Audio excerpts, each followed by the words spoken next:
यानी pulse agrotech corporation limited, एक नाम जो कभी निवेश का सुनहरा सपना था और आज भारत के सबसे बड़े वित्तीय घोटालों की फहरिस्त में सबसे ऊपर खड़ा है। साल 1983 में जयपुर में पंजीकृत हुई इस कंपनी ने देश भर में करोड़ों लोगों का भरोसा जीता, जमीन के नाम पर लोगों की गाड़ी कमाई खींची और फिर सब कुछ लुटाकर गायब हो गई। प्लांट लो और मुनाफा पाओ, यही था पीएसीएल का फॉर्मूला, जिसमें गरीब किसान, मजदूर से लेकर रिटायर्ड बुजुर्गों तक ने सपने देखे, लेकिन सच्चाई बहुत कड़वी निकली।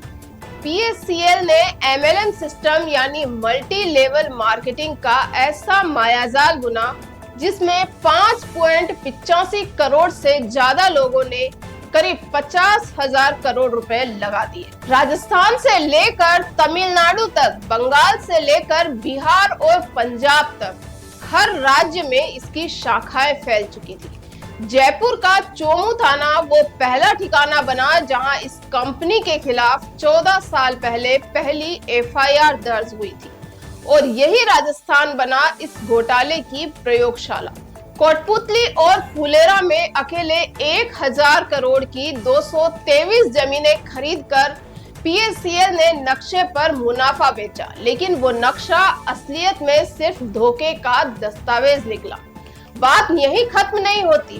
पीएसीएल ने निवेशकों को 67 अलग अलग स्कीम्स दिखाई, 150 गज से लेकर 9000 गज तक के प्लॉट ऑफर किए और वादा किया कि 6 साल में पैसा दुगुना, 12 साल में तिगुना होगा। एजेंट्स को कमीशन के लालच में लपेटा और पूरे देश में एक चेन बन गई। डेस्क पर बैठे लोग प्लॉट दिखाते और गांव कस्बों के भोले लोग अपने बच्चों की शादी, इलाज और भविष्य की उम्मीदें इन स्कीम्स में लगा देते।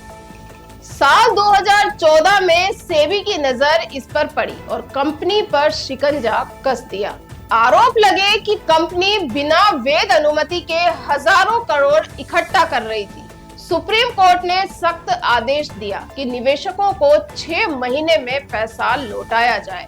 एक कमेटी भी बनी जस्टिस RM लोढ़ा की अध्यक्षता में, लेकिन आज 9 साल बाद भी 90% निवेशक ठगे के ठगे रह गए।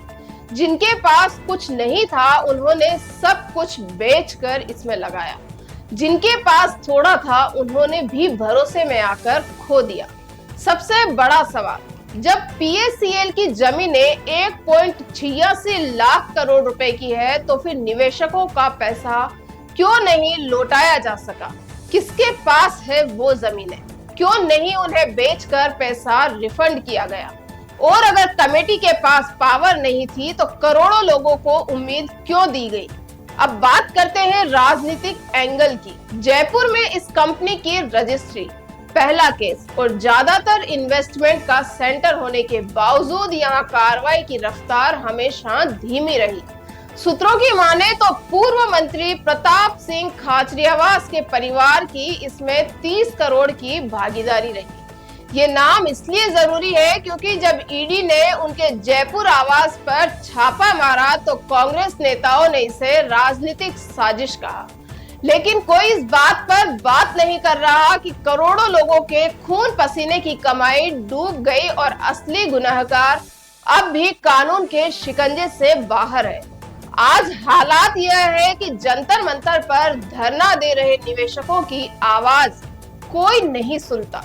कई निवेशक तो इस उम्मीद में अपनी जान तक दे चुके हैं कि सरकार और अदालत उन्हें न्याय दिलाएंगे, लेकिन न तो पीएसीएल के असली कर्ता धर्ता सलाखों के पीछे है, न ही जमीनें बिक पाई और न ही पैसा लौटा। डिजिटल इंडिया में करोड़ों फाइलें स्क्रूटनी में अटक गई। कभी दस्तावेज अधूरे हैं तो कभी सिस्टम फेल हो जाता है। पीएसीएल का ये घोटाला एक चेतावनी है, सिर्फ निवेशकों के लिए नहीं बल्कि सिस्टम के लिए भी।